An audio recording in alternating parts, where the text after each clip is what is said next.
पंतप्रधान मोदींच्या भाषणातून आचारसंहितेचा भंग, जनमतावरती प्रभाव टाकण्याचा प्रयत्न, सीपीआयचे खासदार पी सदोष कुमारांचं केंद्रीय निवडणूक आयोगाला पत्र, तर तक्रार करणाऱ्यांच्या पायाखालची वाळू सरकले, शेलारांचं प्रत्युत्तर.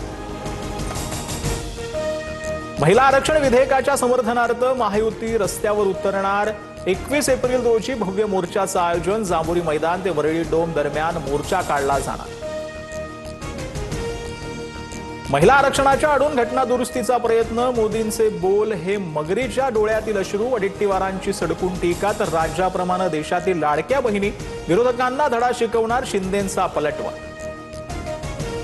मुख्यमंत्री फडणवीस यांची उद्या पत्रकार परिषद. महायुतीचे काही प्रमुख नेतेही उपस्थित राहणार. महिला आरक्षण विधेयकावरून इंडिया आघाडीच्या भूमिकेला लक्ष्य करणार, सूत्रांची माहिती.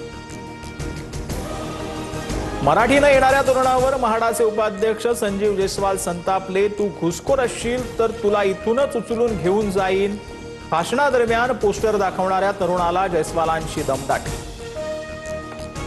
एखाद्या सनदी अधिकाऱ्यानं असं वागणं योग्य नाही.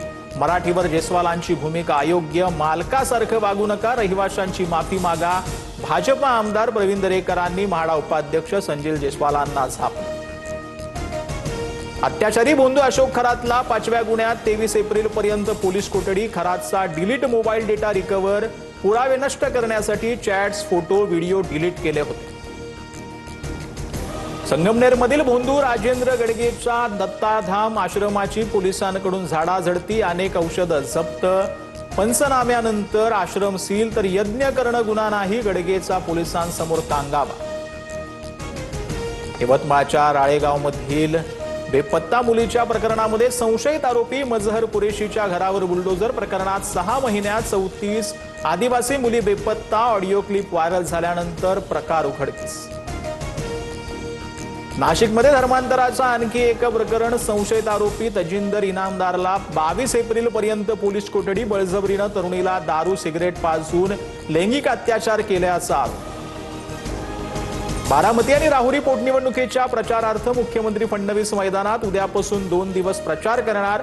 बारामतीत सुनेत्रा पवार, तर राहुरीत अक्षय कर्डिले उमेदवार. राज्यात वादळी वाऱ्यासह अवकाळी पावसाचा तडाखा. पंढरपूरसह पुणे, इंदापूर, सोलापुरातही विजांच्या कडकडाटासह पावसाची हजेरी. गारपिटीमुळे अनेक भागात पिकांचं नुकसान.